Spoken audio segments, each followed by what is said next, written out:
हरे कृष्णा। भगवत प्राप्ति का सुगम तथा शीघ्र सिद्धिदायक साधन। शीघ्र भगवान की प्राप्ति कैसे हो सकती है?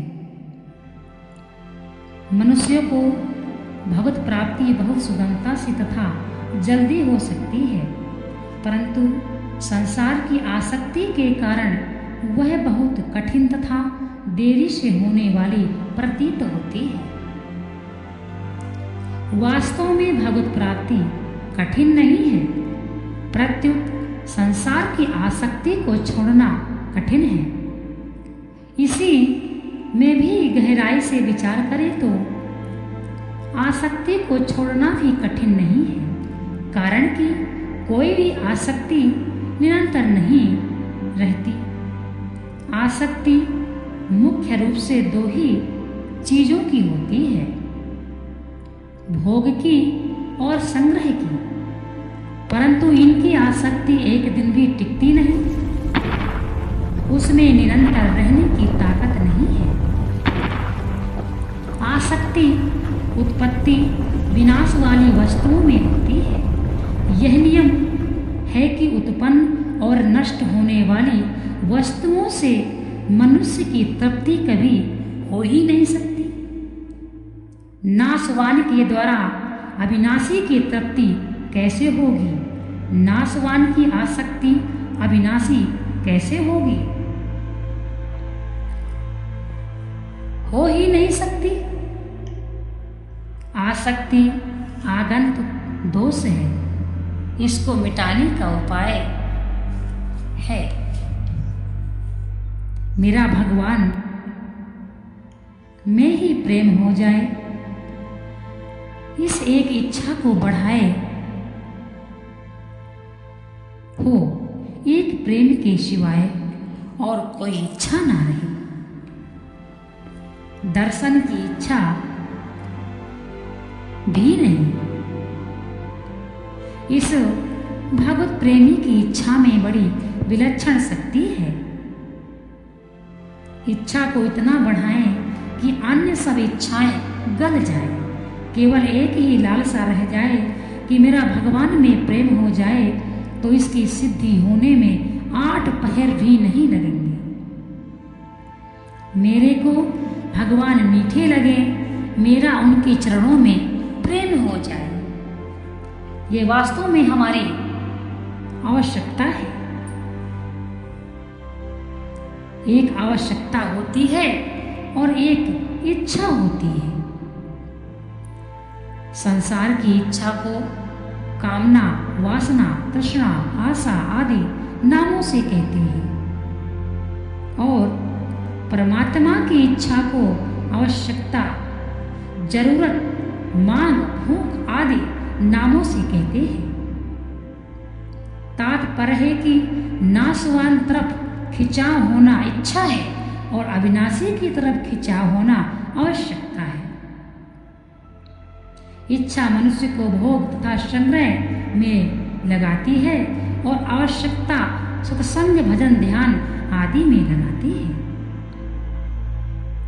इच्छाएं कभी पूरी होती ही नहीं और आवश्यकता पूरी होती ही है। यह नियम है। हमने जड़ता के साथ जितना संबंध मान रखा है, उतनी ही कमी है। उस कमी की पूर्ति के लिए ही आवश्यकता है। जड़ता का संबंध सर्वथा छूटते ही इच्छाएं नष्ट हो जाएंगी और आवश्यकता पूरी हो जाएगी। संपूर्ण इच्छाएं आज तक किसी की भी पूरी नहीं हुई। कितना ही धन मिल जाए, कितने ही संपत्ति मिल जाए, कितना ही वैभव मिल जाए, कितने ही भोग मिल जाए, यहाँ तक कि अनंत ब्रह्मांड मिल जाए, तो भी इच्छा कभी पूरी नहीं होगी, बाकी रहेगी। परंतु आवश्यकता पूरी ही होती है, कभी मिटती नहीं। किसी भी वस्तु की कोई इच्छा या आसक्ति नहीं रहेगी तो आवश्यकता निसंदेह पूरी हो जाएगी। हमारी आवश्यकता परमात्मा की है। इस समय आवश्यकताओं को हम कभी भूले नहीं, इसको हरदम जागृत रखें। नींद आ जाए तो आने दें, पर अपनी तरफ से आवश्यकता की भूली मत होने दे। भगवान की प्राप्ति हो जाए, उनमें प्रेम हो जाए, इस प्रकार 8 पहर इसको जागृत रखें तो काम पूरा हो जाएगा। बीच में दूसरी इच्छाएं होती रहेंगी तो ज़्यादा समय लग जाएगा। दूसरी इच्छा पैदा हो तो जवान हिला दे, सिर हिला दे कि नहीं नहीं मेरी कोई इच्छा नहीं। अगर तुम्हारी इच्छा ना रहे तो 8 पहर भी नहीं लगेंगे।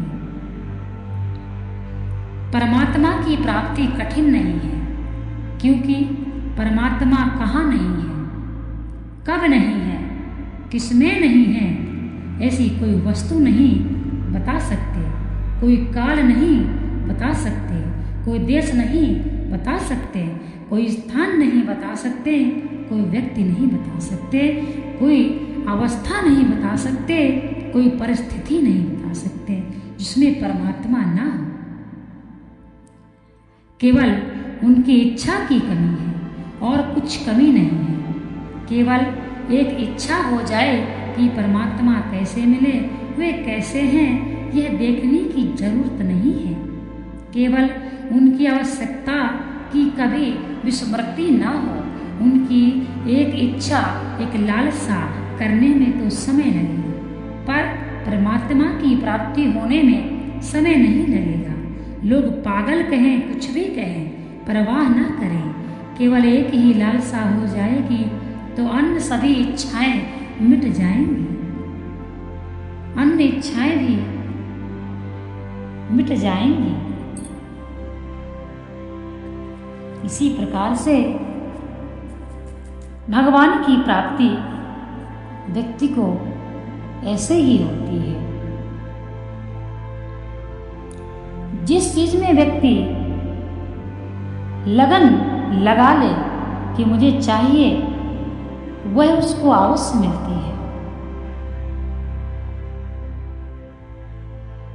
भगवान कहते हैं, हे प्रथानंदन, अनन्य चित्त वाला जो मनुष्य मेरा नित्य निरंतर स्मरण करता है, उस नित्य निरंतर मुझ में लगे हुए योगी के लिए मैं सुलभ हूं।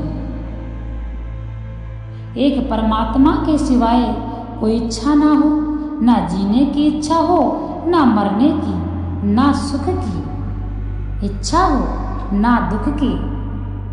सततम का तात्पर्य है कि प्रातः नींद खुलने से लेकर रात्रि तक नींद आने तक स्मरण करें। और नित्य सह का तात्पर्य है कि आज से लेकर मृत्यु आने तक स्मरण करें। ये 3 बातें होने से भगवान सुलभ हो जाते हैं। तात्पर्य है कि निरंतर एक ही आवश्यकता रहे, एक ही भूख रहे, एक ही जागृति रहे कि भगवान कैसे मिले। जहां एक वृत्ति हुई कि प्राप्ति हुई, दूसरी वृत्ति रहेगी तो बाधा लगेगी। एक वृत्ति होने में कोई कठिनता भी नहीं, एक कारण परमात्मा के सिवाय कोई दूसरी वस्तु टिकने वाली है ही नहीं। फिर उसमें आसक्ति कैसे टिकेगी, वृत्ति कहाँ जाएगी। किसी भी वस्तु में ताकत नहीं है कि वह हर जगह रहे, हर समय रहे, हर वस्तु में रहे, हर व्यक्ति में रहे, हर अवस्था में रहे, हर परिस्थिति में रहे। परंतु परमात्मा किसी भी देश, काल, वस्तु, व्यक्ति, अवस्था और परिस्थिति में अभाव नहीं है। परमात्मा तो हर जगह है, हर जीव में परमात्मा व्याप्त है। हमारे अंदर भी और उसके अंदर भी, आपके अंदर भी, सभी के अंदर परमात्मा व्याप्त है। परमात्मा ही परिपूर्ण है। सर्वत्र जगत में परमात्मा ही परमात्मा है।